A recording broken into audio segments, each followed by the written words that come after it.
Hi guys, this is Dan with another short video on a vintage pachinko machine.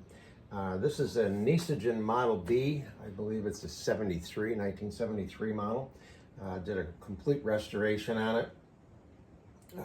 And this one was quite a challenge, broken part-wise. So we'll tell you a little bit more about that as we go along. It's got a nice, nice backfield, nice center attractions and the tulips. And then this particular customer has a game room, and he created his own logo for all the machines and things that he has in his game room. So my friend Rudy, his daughter, can make these things.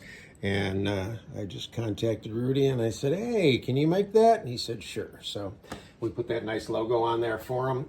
Again, complete restoration on a Model A. Now, the Model A's went through a fair amount of changes. The early Model A's had all of these parts were separate, and they would just be nailed directly to the board.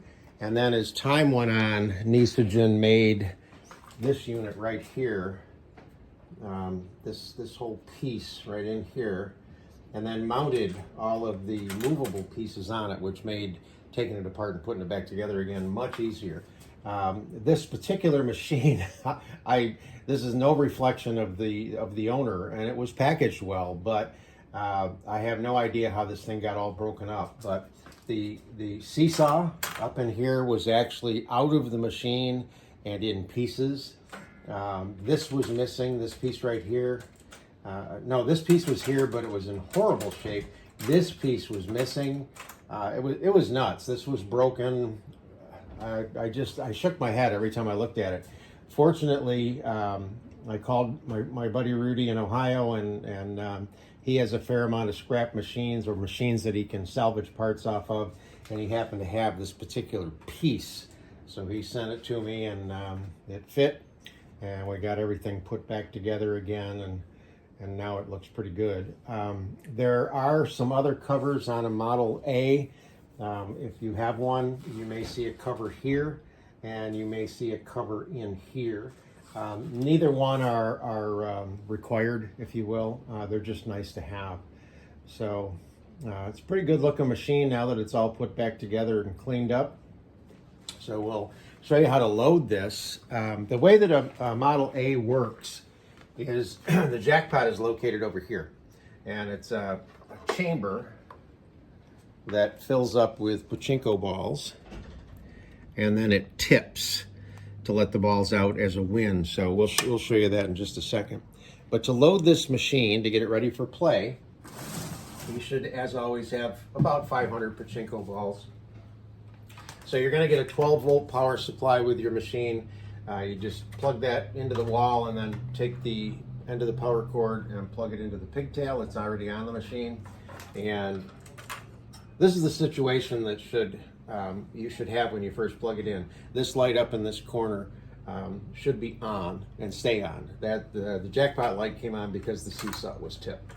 But this light should come on and stay on. That signifies that there are no pachinko balls or not enough pachinko balls in the machine, and it shows out through this with light and stay lit. So the way that you load this up, first of all, you want to make sure over here, this says shut and open. Let me bring this in so you can see it. Shut and open. You want to make sure this is up in the shut position, not down in the open position. I'll explain that in just a second.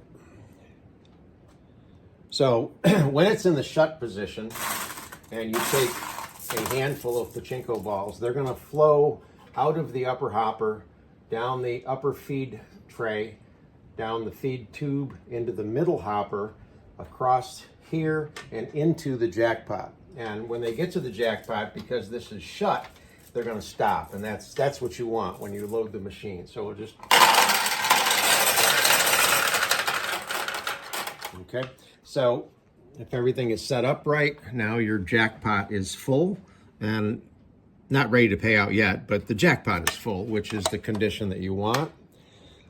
So now we're just going to continue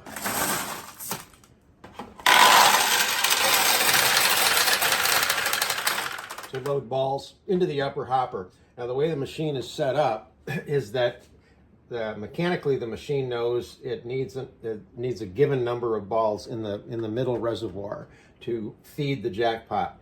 I don't know how many that is, but the machine knows, and it's driven by this right here. So there's levers down here that get pushed down by the weight of the balls, and then it pushes this up, and it would stop the flow. But because we don't have enough balls here, this is going to automatically release and let more balls down into the middle tray until there's enough in the middle tray for the machine to be functional. And it looks like there's barely enough right now, because again, this is stopped. And it's adjusted properly so that there's enough. Now that doesn't mean you're ready to play, but you have enough in the machine that you could play. Notice the ball out light is still on. So what you want to do now is take the bulk of the 500 balls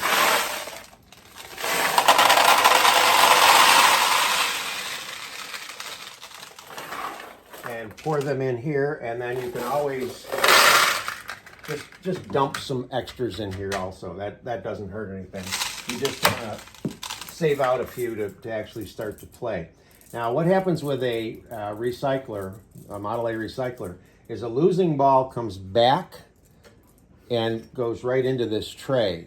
With the later model machines, the balls fell out of the machine, but this brings them back into this tray.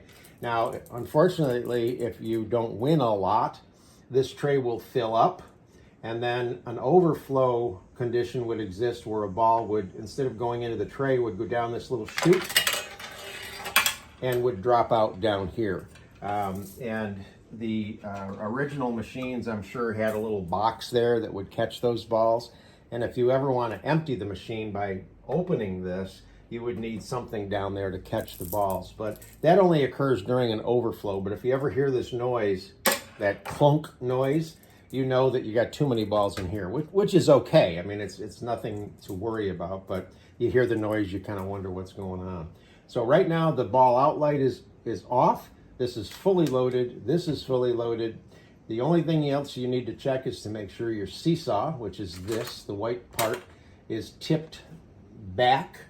There's a little wire here. You want to make sure the wire is tipped back. If it's tipped forward, that little wire presses against the switch and turns the jackpot light on. So if the jackpot light is on in this condition, you want to make sure you tip the seesaw back. Now the machine is actually ready for you to start to play.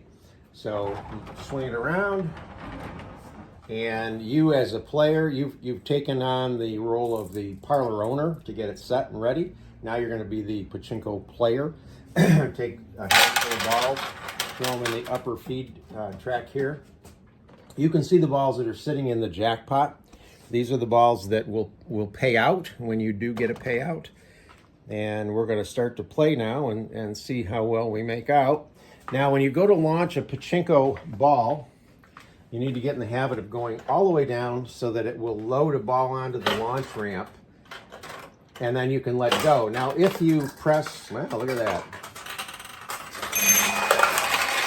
We got our first win. So what happens is the 14 that are in the jackpot tip come out, and the original ball that you launched comes back to you. With a Model B, you don't get the original ball back. It's only on the Model A's that you get the original ball back. So what I was going to say now here is if you press all the way down, which you want to get in the habit of doing, and then let go, the ball will go all the way over, hit the bumper, and then come back most of the time on this side of the machine. Ideally, you want the ball to drop down through the center and catch something like this, because that's what opens these tulips. I did put a ball in the closed tulip. You can do that, but this is a much bigger target. Now you can press down and then just release a little bit of the pressure off your thumb, and you'll keep the ball on this. I got to adjust a nail. Keep the ball on this side of the machine. So you'll get so that you can control how you launch the balls, but you want to make sure that you go all the way down to get a ball on the launch on the launch ramp. So you can launch balls as fast as you want.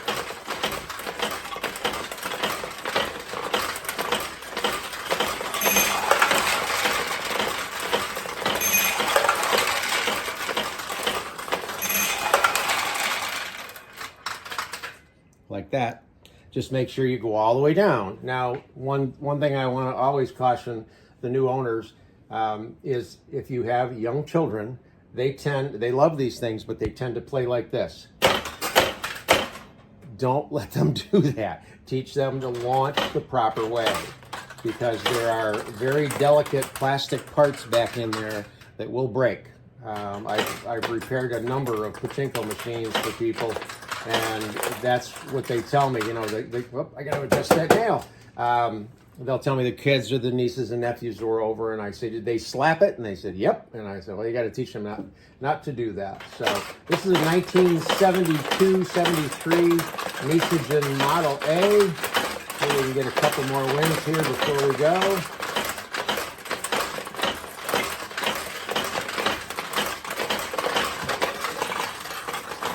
Oh, we're going to get a bunch.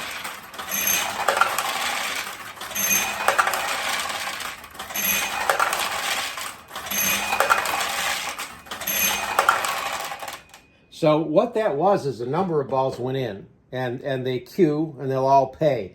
Well, another thing I'll caution you on is if you play and you put a ball in one of these places and you do not get a win, you need to stop playing, because that means something went wrong in the back. And most likely, it's simply that